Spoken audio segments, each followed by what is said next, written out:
Both of them bent low over their handles of their trolleys and walked purposely towards the barrier, gathering speed. A few feet away from it, they broke into a run and crash! Both trolley hit the barrier and bounced backwards. Ron's trunk fell off with a loud thump. Harry was knocked off his feet, and Hedwig's cage bounced onto the shiny floor, and she rolled away, shrieking indignantly.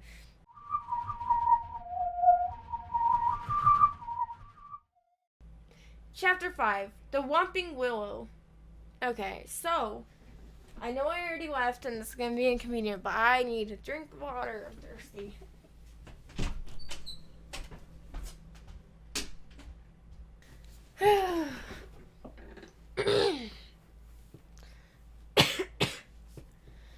Okay. Chapter 5. The Whomping Willows. The end of the summer vacation came too quickly for Harry's liking. He was looking forward to getting back to Hogwarts, but his month at the Burrow had been the happiest of his life. Aww. It was difficult not to feel jealous of Ron when he thought of the Dursleys, and the sort of welcome he could expect next time he turned up on Pivot Drive.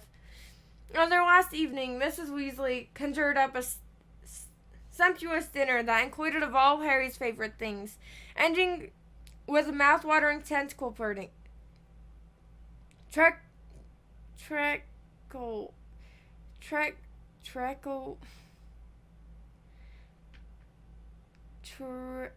just gonna call it tentacle. I mean, that's weird, but like, I don't know how to pronounce this. What is that word? Treacle. Oh, I'm just gonna call it treacle. Treacle pudding.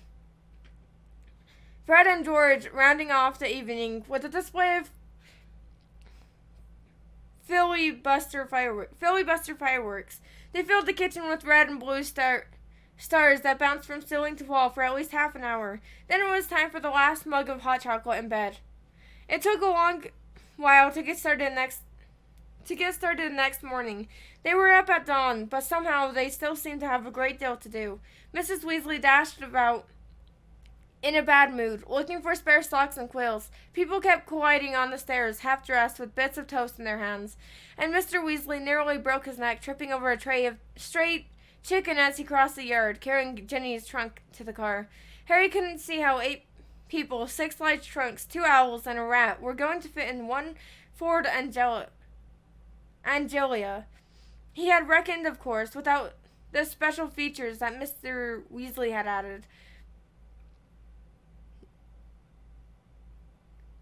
Not a word to Molly, he whispered to Harry as he opened the trunk and showed him how it had been magically expanded so that the luggage fit easily. When at last they were all in the car, Mrs. Weasley glanced into the back seat where Ron, Harry, Fred, George, and Percy were all sitting comfortably.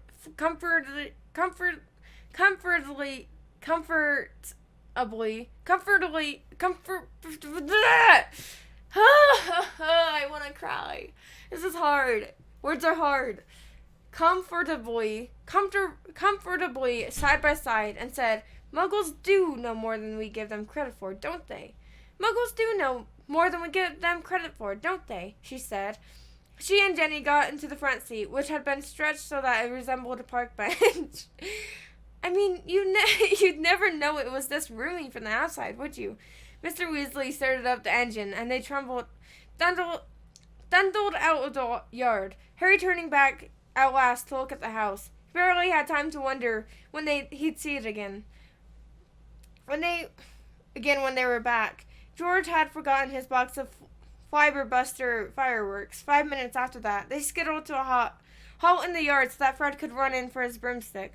They had almost reached the highway when Ginny shrieked that she left her diary. By the time she had clambered back into the car, they were running very late. The tempers were running high. Mr. Weasley glanced at his watch and his wife. Molly dear. No, Arthur. No one would see. This little button here is an invisibility booster I installed. That would get us up in the air. Then we'd fly above the clouds. We'd be there in 10 minutes, and no one would be any wiser. I said no, Arthur. Not in broad daylight. They reached King's Cross at 11:15. Mr. Weasley dashed across the road to get trolleys for their trunks, and they all hurried into the station. Harry had caught the Hogwarts Express the previous year. The tricky part was getting onto platform 9 3/4, which wasn't visible to the Muggles' eyes. What you had to do was walk through the solid barrier dividing platforms 9 and 10. It didn't hurt, but it had to be done carefully so that none of the Muggles noticed you vanishing. Percy first, said Mrs. Weasley, looking nervously at the clock overhead, which showed that they only had 5 minutes to disappear casually through the barrier. Percy strode briskly towards them and vanished. Mr. Weasley went next. Fred and George followed. I'll take Ginny, and you two come right after us, Miss Weasley told Harry and Ron, grabbing Ginny's hand and setting it off in a blink of an eye when they were gone. Let's go together. We've only got a minute, Ron said to Harry. Harry made sure that Hedwig's cage was safely wedged on top of his trunk and wheeled his trolley around to face the barrier. He felt perfectly confident. This wasn't nearly as as uncomfortable as using the flue powder. Both of them bent low over their handles of their trolleys and walked purposely towards the barrier, gathering speed. A few feet away from it, they broke into a run and crash! Both trolley hit the barrier and bounced backwards. Ron's trunk fell off with a loud thump. Harry was knocked off his feet, and Hedwig's cage bounced onto the shiny floor, and she rolled away, shrieking indignantly. People all around them stared, and the guard nearby yelled, What in the blazes do you think you're doing? Lost control of the trolley, Harry gasped, clutching his ribs as he got up. Ron ran to pick Hedwig, who was causing such a scene that there was a lot of muttering around about cruelty to animals from the surrounding crowd. Why can't we get through? Hissed Harry to Ron. I don't know. Ron looked wildly around, as dozens of curious people were still watching them. We're going to miss the train, Ron whispered. I don't understand why the gateway stilled itself. Harry looked up at the giant clock with a sickening feeling in the pit of his stomach. 10 seconds. 9 seconds. He wheeled his trolley forward cautiously until it was right against the barrier and pushed with all of his might. The metal remaining solid. 3 seconds. 2 seconds. 1 second. It's gone, said Ron, sounding stunned. The train's left. What if Mom and Dad can't get through to us? Have you got any Muggle money? Harry gave a hollow laugh. The Dursleys haven't given me pocket money for about 6 years. Ron pressed his ears to the cold barrier. Can't hear a thing, he said tersely. What are we gonna do? I don't know how long it'll take Mom and Dad to get back to us.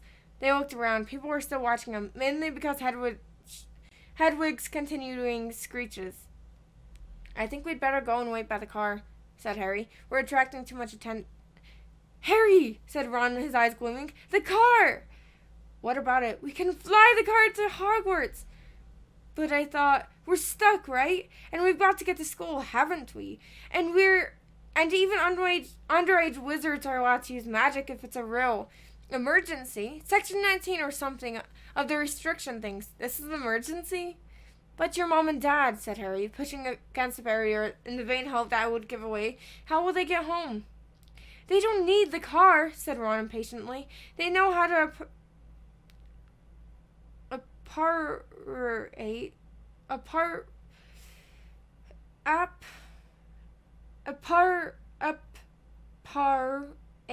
apparate. What is that word? Let me see.